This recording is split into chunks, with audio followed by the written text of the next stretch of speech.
নৈতিক স্খলন প্রমাণিত হওয়ায় সাতক্ষীরা ৪ আসনের সংসদ সদস্য গাজী নজরুল ইসলামকে দল থেকে বহিষ্কারের সিদ্ধান্ত নিয়েছে বাংলাদেশ জামায়াতে ইসলামী।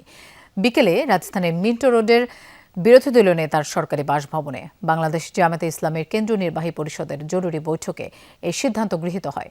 জামায়াতের কেন্দ্রীয় প্রচার ও মিডিয়া বিভাগের সেক্রেটারি এহসানুল মাহবুব জুবায়ের স্বাক্ষরিত এক সংবাদ বিজ্ঞপ্তিতে এসব কথা জানানো হয়। বিজ্ঞপ্তিতে বলা হয়, বিকেলে অনুষ্ঠিত জামায়াতের কেন্দ্রীয় নির্বাহী পরিষদের জরুরি বৈঠকে সভাপতিত্ব করেন সংগঠনের আমির ডাক্তার শফিকুর রহমান এমপি।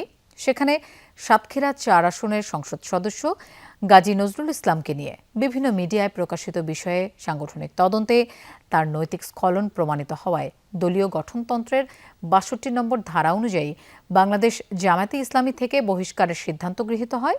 একই সাথে তাকে সংগঠন থেকে বহিষ্কারের বিষয়টি বাংলাদেশ নির্বাচন কমিশনকে অবিলম্বে অবহিত করার সিদ্ধান্ত হয়েছে বলেও জানানো হয় সংবাদ বিজ্ঞপ্তিতে।